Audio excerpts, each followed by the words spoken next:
भारत देश के अंदर हम जल्द ही एक बहुत बड़ी प्रॉब्लम फेस करने की कगार पर है, because Indian soil is not just degrading, it is dying now. हम पिछले 60-70 सालों से केवल अपने प्लांट्स को फीड कर रहे हैं, लेकिन हमारी मिट्टी आज भी भूख से मर रही। साथियों, क्या आप जानते हैं किसान की सबसे बड़ी गलती है कि वो केवल जिसे मिट्टी के कण समझता है, एक्चुअल में वो एक पूरा जिंदा सिस्टम है जिसे मैं लिविंग सिटी ऑफ माइक्रोब्स कहता हूँ।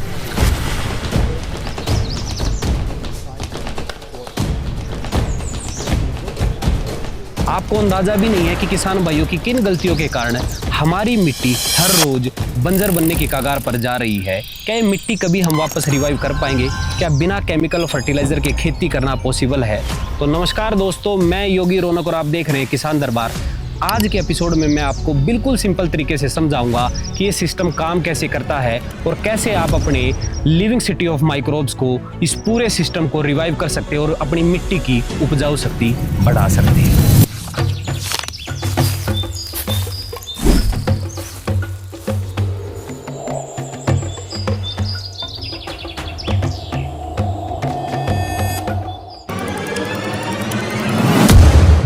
साथियों, एज्यूम कीजिए कि हम सब एक शहर में रहते हैं।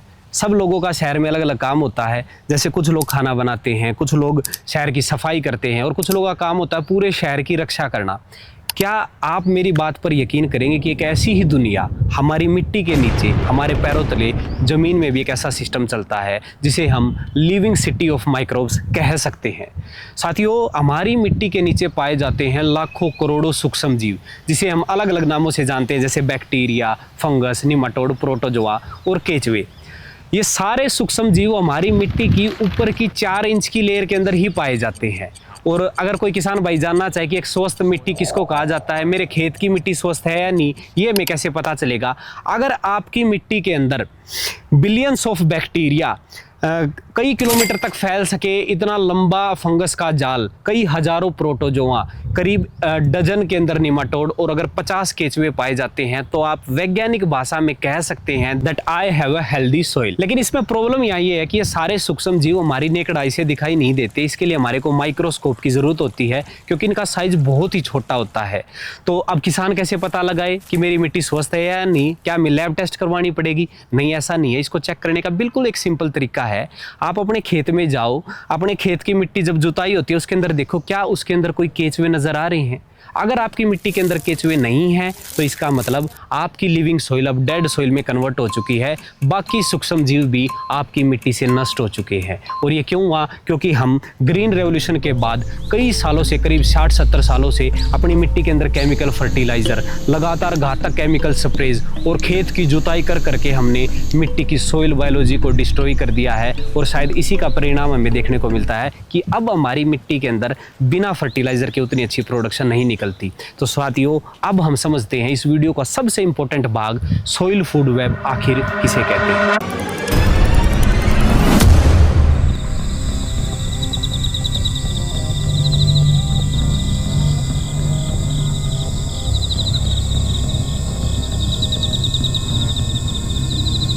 सॉइल फूड वेब समझने से पहले किसान भाइयों, आपको समझना होगा एक बिल्कुल सिंपल सी प्रोसेस, फोटोसिंथेसिस, जिसे हिंदी भाषा में प्रकाश संश्लेषण की प्रक्रिया कही जाती है।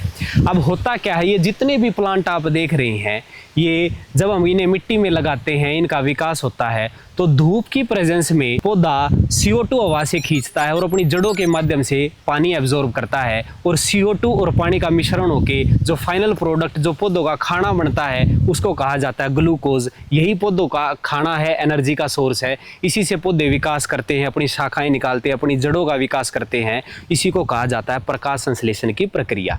अब इसमें होता क्या है, जो ये ग्लूकोज बना, इसका पौधा क्या करते हैं? अब हर फसल का अपना हिसाब होता है। अगर मान लो गन्ने की फसल है, तो गन्ने की फसल में ग्लूकोज सुक्रोज में कन्वर्ट हो जाता है, क्योंकि गन्ने में हमारे को क्या चाहिए? मिठास चाहिए। जितना गन्ना मीठा होगा उतना ही हमारे का काम का होगा। अब ग्लूकोज तो मीठा होता नहीं है, तो ग्लूकोज कन्वर्ट हो जाता है सुक्रोज के अंदर। अब मान लो आलू की फसल है, आलू के अंदर ग्लूकोज कन्वर्ट हो जाता है स्टार्च के अंदर, क्योंकि आलू का एक स्टेपल फूड है, हमारे दिनचर्या में खाने में यूज होता है, तो हमारे को स्टार्च की जरूरत होती है। अब अगर हम पल्सीज की बात करें, दलहनी फसलों की बात करें, तो उसमें ग्लूकोज कन्वर्ट हो जाता है प्रोटीन के अंदर। यानी कि आसान भाषा में समझना ये है कि हर फोटोसिंथेसिस में ग्लूकोज बनेगा और फिर हर फसल उस ग्लूकोज का अपनी रिक्वायरमेंट के हिसाब से उसको बदल देगी। तो ये एक जीवन चक्र चलता है पौधों के अंदर। अब जितना भी वेस्ट मटेरियल फोटोसिंथेसिस के अंदर बनता है जो पौधे की जरूरत नहीं है, जो एक्सेस मटेरियल है, पौधे उसका क्या करेंगे, वो तो पौधे के काम का नहीं है। तो पौधा अपनी जड़ों के माध्यम से वो सारा वेस्ट मटेरियल हमारी मिट्टी में सिक्रीट कर देते हैं। ये बहुत इंपॉर्टेंट कंसेप्ट है। इसको वैज्ञानिक भाषा में कहा जाता है रूट एक्सुडेट। यानी कि पौधा आप समझो अपनी जड़ों के चारों तरफ, अपनी जड़ों के अंदर छोर होते हैं, वहां से वेस्ट मटेरियल छोड़ता रहता है। तो जड़ों के चारों तरफ क्या जमा हो जाएगा, रूट एक्सुडेट। और इस जड़ों के चारों तरफ के एरिया को बोला क्या जाता है, राइजोस्फीयर का सर्कल बोला जाता है। तो यानी कि जड़ों के चारों तरफ अब हमारा भरपूर मात्रा में वेस्ट मटेरियल जिसे हम समझते हैं, एक्चुअल में वो बहुत काम की चीज है। किसके काम की चीज है, बैक्टीरिया के काम की चीज है। क्योंकि इस वेस्ट मटेरियल के अंदर कार्बन की मात्रा, नाइट्रोजन की मात्रा और अन्य मिनरल और न्यूट्रिएंट भरपूर मात्रा में होते हैं। तो जितना ज्यादा वेस्ट मटेरियल उतने ज्यादा मिट्टी में बैक्टीरिया, उतनी ज्यादा मिट्टी में फंगस, ये सारे के सारे हमारे रूट एरिया के अंदर मल्टीप्लाई होना स्टार्ट होंगे।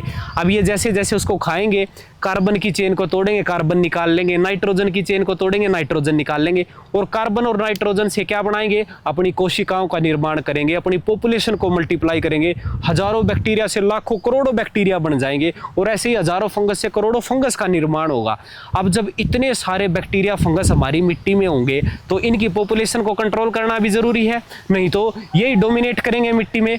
तो जंगल में जैसे क्या होता है, हमेशा बड़ा जानवर छोटे जानवर पर अटैक कर देता है। तो मिट्टी के अंदर भी कुछ जीव ऐसे होते हैं जो बैक्टीरिया और फंगस की पॉपुलेशन को हमेशा दबा के रखते हैं। वो कौन होते हैं, वो होते हैं एक तो हमारे हो गए प्रोटोजोआ और दूसरे हो गए निमाटोड। निमाटोड का नाम लगभग सभी किसान भाइयों ने सुना है। तो जैसे ही फंगस बैक्टीरिया बढ़ी, ऊपर से अटैक कर दिया किसने, प्रोटोजोआ ने और निमाटोड ने। उन्होंने अब बैक्टीरिया और फंगस को खाना स्टार्ट कर दिया। यानी कि उनकी पॉपुलेशन तो कम होगी, अब निमाटोड की पॉपुलेशन बढ़ गई, प्रोटोजोआ की पॉपुलेशन बढ़ गई। अब इनकी पॉपुलेशन बढ़ेगी तो इन्हें भी कोई खाने वाला चाहिए, इनकी पॉपुलेशन भी रोकनी जरूरी है। ज्यादा हार्मफुल निमाटोड बढ़ गए तो पूरी फसल को नष्ट कर सकते हैं। तो इसके बाद आता है इस कहानी का सबसे बड़ा हीरो, जिसे किसान भाई अपना सबसे बड़ा मित्र कीट भी मानते हैं, यानी कि अर्थवर्म, जिसे हम केचुए कहते हैं। तो केचुए प्रोटोजोआ और निमाटोड को खा जाते हैं और इस तरीके से पूरा जीवन चक्र चलता है और इसी को कहा जाता है सोइल फूड वेब। मिट्टी में क्या चल रहा है, पूरा जाल चल रहा है। बैक्टीरिया फंगस एक दूसरे को भी खा रहे हैं, निमाटोड प्रोटोजोआ बैक्टीरिया फंगस को खा रहे हैं, बड़े निमाटोड छोटे निमाटोड को खा रहे हैं। तो सब एक दूसरे को खा रहे हैं और सारी पॉपुलेशन बैलेंस तरीके से मिट्टी में चल रही है। किसी भी एक सूक्ष्म जीव की पॉपुलेशन ज्यादा नहीं है, सबकी समान मात्रा में चल रही है। इसीलिए इस पूरे जाल को बोला गया सोइल फूड वेब। अब किसानों के लिए इसमें क्या जरूरी है, ये सोइल फूड वेब आप कैसे इस्तेमाल कर सकते हैं अपनी मिट्टी के अंदर केमिकल फर्टिलाइजर को कम करने के लिए। बिना जुताई के आप अपनी कैसे खेती कर सकते हैं, बिना स्प्रे खाद डाले कैसे खेती कर सकते हैं, ये अगले 3 भागों में मैं एक एक करके आपको समझाने की कोशिश करूंगा।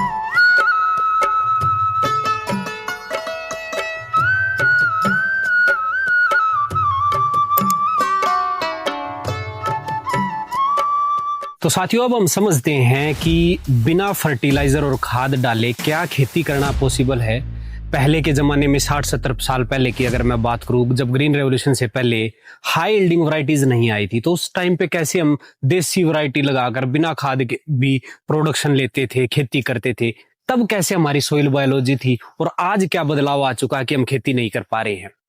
तो आपको समझना होगा कि आज के टाइम में होता क्या है कि सारी हाई यील्डिंग वैरायटीज हैं और सारी फर्टिलाइजर को रिस्पॉन्स करती हैं। इसलिए किसान भाई नाइट्रोजन डालता है, फॉस्फोरस के लिए डीएपी डालता है, पोटाश डालता है और तब हमारी एक अच्छी पैदावार निकलती है।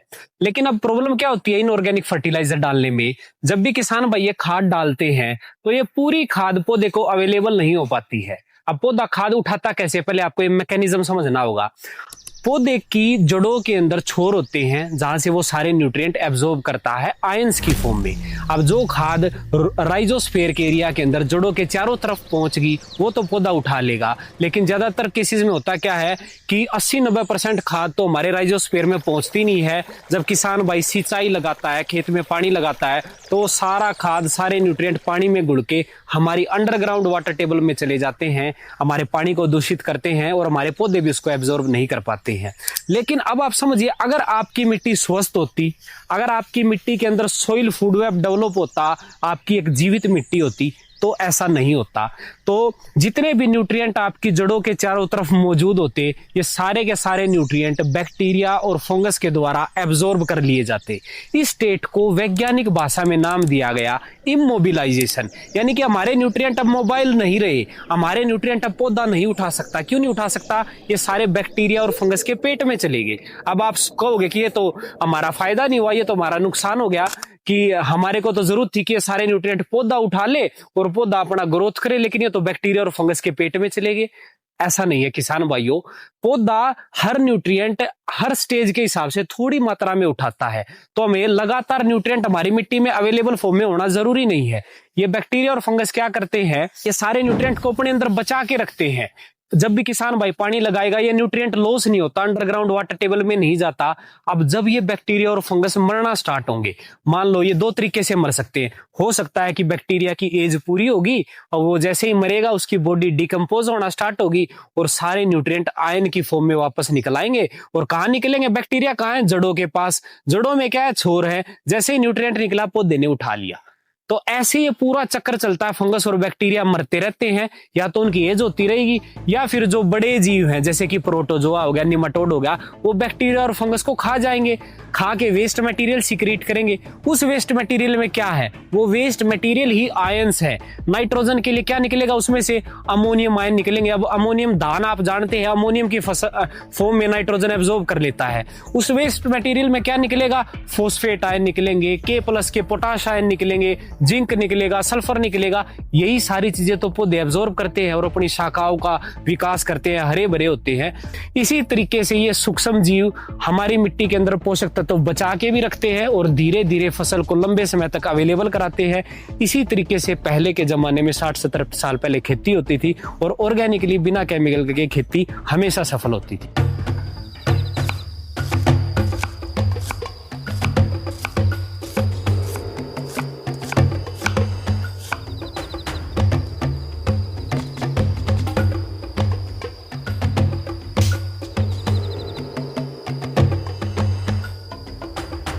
सबसे पहले आप समझो कि बीमारी आखिर होती क्या है। साइंस की लैंग्वेज में डिसीज किसे कहा जाता है?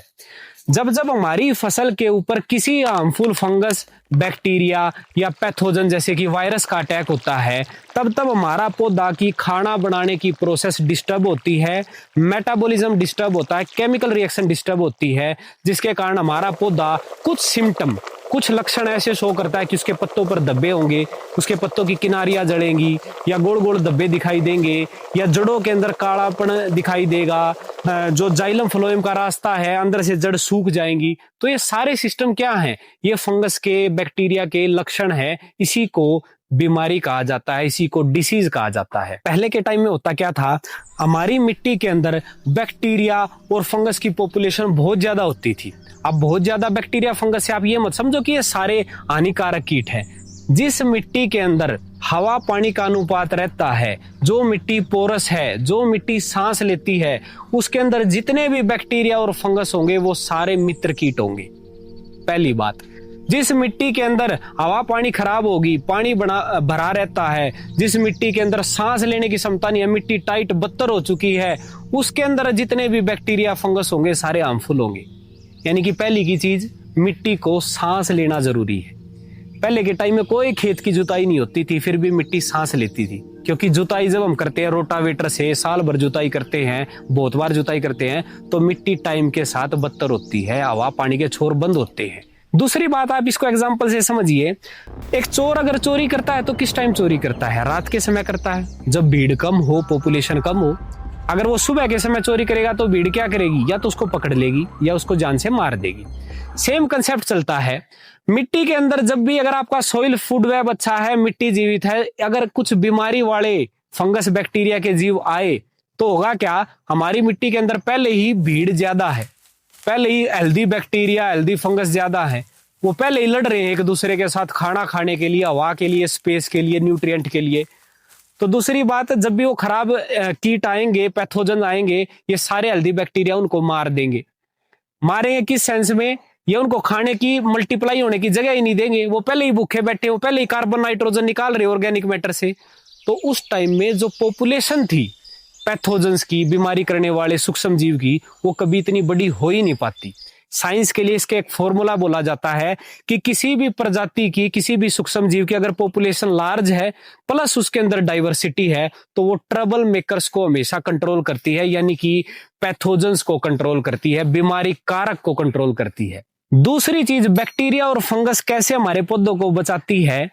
जितने भी बैक्टीरिया हैं उनका साइज इतना छोटा होता है कि वो अगर मिट्टी में ऐसे ही पड़े होंगे तो पानी के साथ बह जाएंगे। तो वो अपने आप को बहने से बचाने के लिए क्या करते हैं, वो एक चिपचिपा पदार्थ छोड़ते हैं जिसको स्लाइम बोला जाता है। अब ये स्लाइम होता क्या है, बैक्टीरिया के पास जो भी मिट्टी का कण होगा बैक्टीरिया उससे चिपक जाएगा। अब मिट्टी के कण तो मूव करते नहीं है, मिट्टी का कण जो जड़ के पास है वो हमेशा लाइफ टाइम वहीं रहेगा, तो बैक्टीरिया भी लाइफ टाइम वहीं रहेगा अपनी जगह पे। तो यही जो बैक्टीरिया अपना स्लाइम छोड़ता है ये जड़ों के ऊपर भी छोड़ देता है, जिससे जड़ों के चारों तरफ क्या हो जाता है, बैक्टीरिया स्लाइम का एक कवर हो जाता है, एक प्रोटेक्शन लेयर हो जाती है। उसी प्रकार फंगस, एक मित्र फंगस है, किसान भाइयों ने नाम भी सुना होगा, माइकोराइजा इसको बोलते हैं। माइकोराइजा क्या करती है, जड़ों के साथ अपना जाल बनाती है, जड़ों के साथ जोड़ बना लेती है और जड़ों को चारों तरफ से कवर कर लेती है इस जाल से। अब बैक्टीरिया ने जड़ों के ऊपर अपना चिपचिपा पदार्थ छोड़कर उसको कंट्रोल कर लिया, माइकोराइजा फंगस ने चारों तरफ जाल बना दिया। अब आप मेरे को सिंपल सी बात बताओ, कोई भी अगर बीमारी करने वाला ऑर्गेनिज्म, सूक्ष्म जीव अगर आपकी जड़ में अटैक करेगा तो क्या वो इन्फिल्ट्रेट हो पाएगा? वो कभी इन्फिल्ट्रेट नहीं हो पाएगा। अगर वो इन्फिल्ट्रेट नहीं हो पाया तो बीमारी नहीं होगी। मैंने एक वीडियो के अंदर यही कंसेप्ट समझाया था, बीमारी होने के लिए 3 चीजों का होना बहुत जरूरी है। सबसे पहला डिसीज कॉजिंग ऑर्गेनिज्म, दूसरा होस्ट और तीसरा एक सूटेबल एनवायरनमेंट। अब हमारे पास मान लो बीमारी करने वाले बैक्टीरिया भी है मिट्टी में, हमारी जड़ भी है, लेकिन फिर भी बीमारी नहीं हो रही क्योंकि सूटेबल एनवायरनमेंट नहीं है, क्योंकि जो हमारे मित्र जीव थे उन्होंने जड़ों को कंट्रोल कर रखा है, बैक्टीरिया ने जाल बना रखा है, फंगस का जाल है, तो ये बैक्टीरिया इन्फिल्ट्रेट नहीं होंगे, बीमारी कोज नहीं होगी। इसीलिए फंगस, बैक्टीरिया हमारी फसल को बचाए रखते हैं और इसी तरीके से पूरी सोइल फूड वेब हमारे पौधों के अंदर किसी भी बीमारी को बड़े स्केल तक फैलने नहीं देती और हमारे को स्प्रे नहीं करने पड़ते। साथियों, अब हम समझते हैं इस वीडियो का सबसे इंपॉर्टेंट भाग, सोइल स्ट्रक्चर कैसे बनाया जाता है सोइल फूड वेब की मदद से। अब जिस किसान भाई ने ये समझ लिया, तो आप किसी भी राज्य से हो, कोई भी आपका मिट्टी का टाइप है, चाहे रेतीली मिट्टी है चाहे क्लेई सोइल है, तो आप एक अच्छी पैदावार ले पाएंगे, सोइल फूड वेब को मेंटेन कर पाएंगे। तो पहले समझना ये जरूरी है कि ये सारे सूक्ष्म जीव आपका सोइल स्ट्रक्चर कैसे निर्माण करते हैं। मिट्टी का स्ट्रक्चर यानी कि 4 मेन एलिमेंट इसके अंदर होने चाहिए। 45% भाग में होते हैं हमारे सोइल पार्टिकल। जिस किसान के रेतीली मिट्टी है तो 45% भाग ले रखा है रेतीली मिट्टी के कणों ने। जिस किसान भाई की चिकनी मिट्टी है तो 45% भाग ले रखा है क्ले सोइल के पार्टिकल्स ने। अब 5% भाग में क्या होता है, ऑर्गेनिक मैटर। कहते हैं ना कि मिट्टी के अंदर गोबर की खाद डालो, क्यों डालो? क्योंकि 5% मिट्टी के अंदर ऑर्गेनिक मैटर होगा, तभी आपकी सोइल को हेल्दी सोइल कहा जाता है। अब बच गया 50% भाग। ये 50% ही डिसाइड करेगा आपकी फसल की पैदावार कितनी आएगी और आपकी सोइल बायोलॉजी कितनी अच्छे तरीके से ग्रो हो पाएगी, मल्टीप्लाई हो पाएगी। इसके अंदर हमारे पास 25% भाग में पानी और 25% भाग में हवा होनी चाहिए, क्योंकि आप समझो पौधे की जड़ों को हवा भी चाहिए, पानी भी चाहिए, ऑर्गेनिक मैटर भी चाहिए और मिट्टी के कण तो चाहिए। अब ये सारे न्यूट्रिएंट होल्ड कहाँ पे होंगे, स्टोर कहाँ पे होंगे? मिट्टी के कणों पे होंगे जाके। तो ये 4 एलिमेंट से बनता है पूरा सोइल स्ट्रक्चर। अब इसमें हमारे माइक्रो ऑर्गेनिज्म का रोल क्या होता है, ये कैसे मिट्टी निर्माण में हेल्प करते हैं, ये मैं सिंपली आपको बता देता हूं। सबसे पहले होते हैं बैक्टीरिया, सबसे छोटा माइक्रो ऑर्गेनिज्म जिसे हम कह सकते हैं। बैक्टीरिया क्या करता है, मैंने पहले बताया था, बैक्टीरिया अपने आप को बचाने के लिए एक चिपचिपा पदार्थ छोड़ता है और मिट्टी के कणों के साथ चिपक जाता है। अब ये मिट्टी के कण के साथ तो चिपक गया, अब सारे मिट्टी के कण के ऊपर अगर चिपचिपा पदार्थ होगा तो क्या होगा, ये सारे मिट्टी के कण आपस में चिपक जाएंगे और एक बड़ा क्लस्टर बन जाएगा जिसको बोला जाता है सोइल एग्रीगेट। तो ऐसे ही बहुत सारे, जितने ज्यादा बैक्टीरिया होंगे तो आपकी मिट्टी सोइल एग्रीगेशन होगा मिट्टी के अंदर और बहुत सारे एग्रीगेट बन जाएंगे। अब जो सोइल एग्रीगेट होता है उसमें क्या होता है, गैप कम होता है, पोर स्पेस कम होता है, तो उसके अंदर पानी स्टोर होता है। और 2 सोइल एग्रीगेट के बीच में क्या होता है, गैप ज्यादा होता है, तो उसके अंदर हवा स्टोर होती है। तो बैक्टीरिया के कारण आपकी हवा और पानी का अनुपात मेंटेन हो पाता है, क्योंकि सोइल एग्रीगेट का निर्माण होता है। जहां गैप कम वहां पानी हो जाएगा, जहां गैप ज्यादा वहां हवा हो जाएगी। इस तरीके से मिट्टी में 25% भाग में पानी और 25% भाग में हवा बैलेंस फॉर्म में होता है। अब माइकोराइजा क्या करता है? माइकोराइजा हमेशा जाल बना के काम करता है। मिट्टी की जड़ों के साथ वो अटैच हो जाएगा, एक सिम्बायोटिक रिलेशनशिप होती है। वो जड़ों के अंदर भी पेनिट्रेट कर जाएगा और सफेद जड़ें बाहर की तरह भी प्रवाह करेंगी। अब जितनी ज्यादा जड़ें चारों तरफ मिट्टी में फैल जाएंगी तो मिट्टी को क्या कर लेंगी? होल्ड कर लेंगी, जकड़ लेंगी। अब मिट्टी के अंदर लॉस कैसे हो सकता है? आपका न्यूट्रिएंट लॉस हो सकता है दो तरीके से। अगर आपकी मिट्टी की सोइल इरोजन होगी, सोइल इरोजन सबसे घातक चीज है जिसके कारण मिट्टी एक ही झटके में भी बंजर भी हो सकती है। और सोइल इरोजन होता है किस तरीके से? दो तरीके से होता है।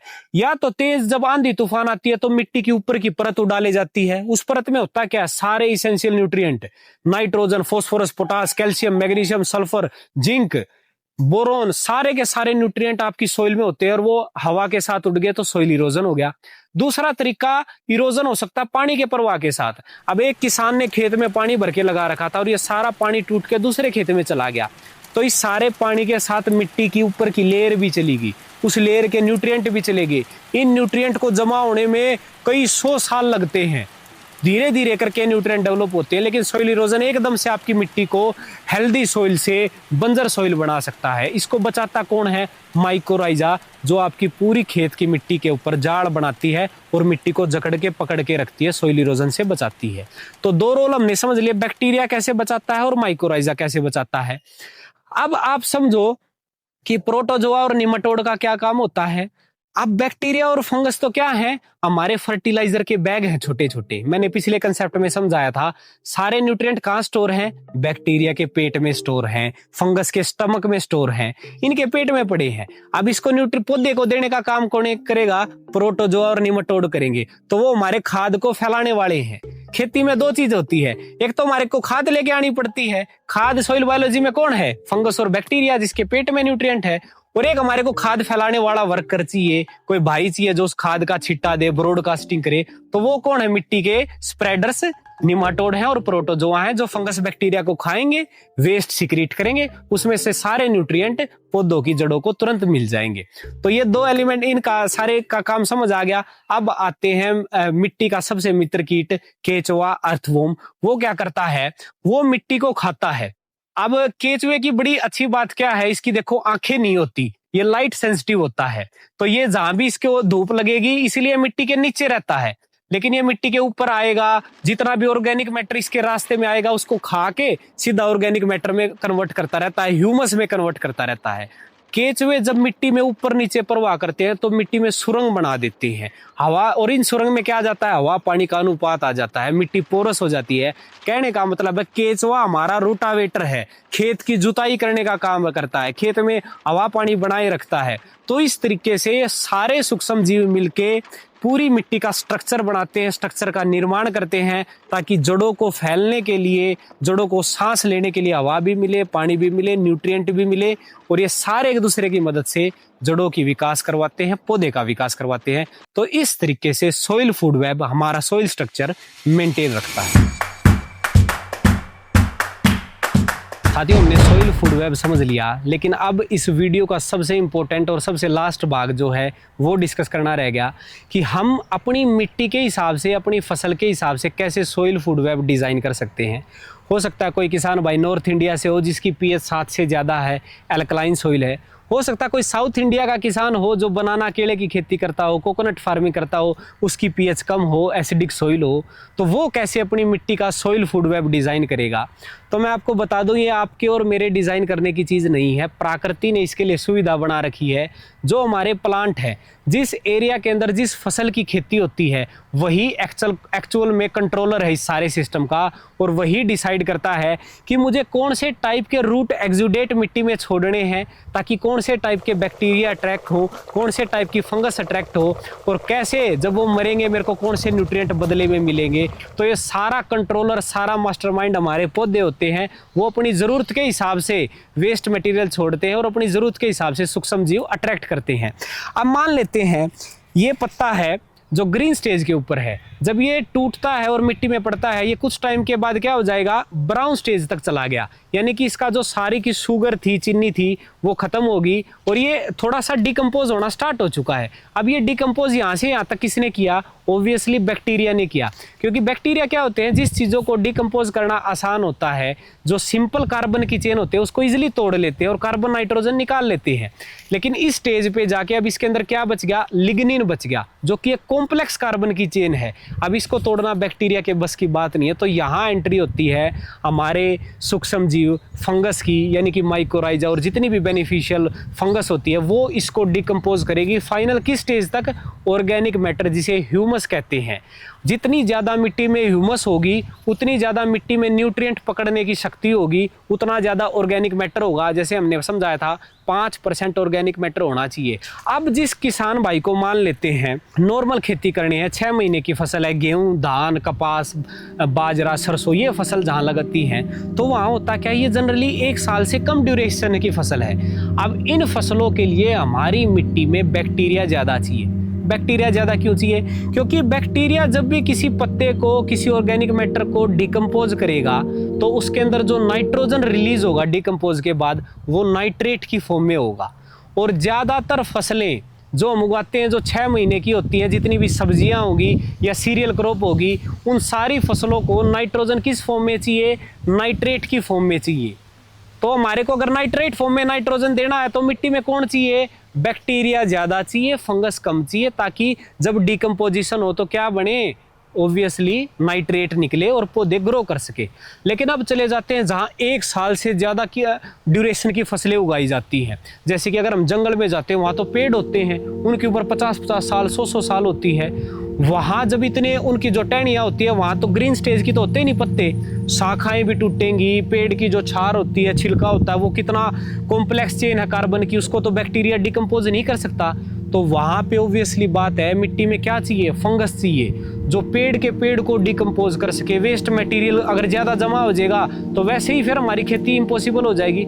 तो वहाँ की मिट्टी कैसी होती है, फंगस होती है। वहाँ की मिट्टी जब फंगस ज़्यादा होगी तो डिकम्पोज के बाद नाइट्रोजन किस फॉर्म में निकलेगा, अमोनिया की फॉर्म में निकलेगा। जितनी भी बागवानी वाली फसलें होती हैं उनको नाइट्रोजन अमोनिया की फॉर्म में चाहिए। तो अगर आप बागवानी लगाने की कोशिश कर रहे हैं, प्लानिंग कर रहे हैं, तो और आपके खेत में बाग सक्सेसफुल नहीं हो रहे हैं, तो आप एक छोटा सा काम कर दो, आप अपनी मिट्टी के अंदर माइकोराइजा डालना स्टार्ट कर दो। अब माइकोराइजा क्या है, एक फंगस है, क्योंकि जितनी ज़्यादा फंगस उतनी ज़्यादा वेस्ट मटेरियल को डिकम्पोज करके अमोनिया मिलेगी, और बाग को ग्रोथ के लिए क्या चाहिए, अमोनिया फॉर्म के अंदर नाइट्रोजन चाहिए। तो आपको डिसाइड करना होगा कि आप मिट्टी की प्लानिंग कैसे कर रहे हैं, किस क्रॉप के लिए कर रहे हैं। आपकी मिट्टी में बैक्टीरिया ज़्यादा करना है, फंगस ज़्यादा करनी है, और यही सबसे बड़ा रीज़न है। जहाँ जंगल होते हैं वहाँ फंगस ज़्यादा पाई जाती है, और जब भी फंगस से डिकम्पोजिशन होगा तो ऑर्गेनिक एसिड रिलीज होते हैं, इसलिए जो मिट्टी की पीएच है वो एसिडिक हो जाती है, 7 से नीचे हो जाती है, इसलिए जंगल में पीएच कम पाई जाती है। लेकिन जहाँ हम नॉर्मल खेती करते हैं वहाँ पर बैक्टीरिया ज़्यादा पाए जाते हैं, और जब भी बैक्टीरिया के द्वारा डिकम्पोजिशन होगा तो वहाँ पे अल्कलाइन सलाइम रिलीज किया जाता है, जिसके कारण मिट्टी की पीएच बढ़ जाती है। तो इस तरीके से आप कौन सी खेती कर रहे हैं, आपकी मिट्टी की पीएच कितनी है, कौन सी फसल आप प्लानिंग करें, उस तरीके से आप सोइल बायोलॉजी को कंट्रोल कर सकते हैं, जान सकते हैं। तो ठीक है किसान साथियों, I hope this is one of the most informational video on YouTube platform. और हमने पहली बार इतनी डिटेल में डिस्कस करने की कोशिश करी है इस सोइल फूड वेब के कंसेप्ट को, और अभी तक ये एक्सप्लेन किया भी नहीं गया है।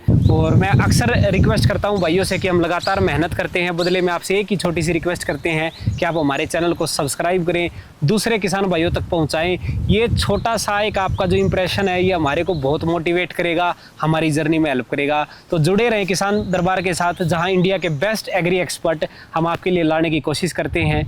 जय जवान, जय किसान। मिलते हैं अगले एपिसोड में।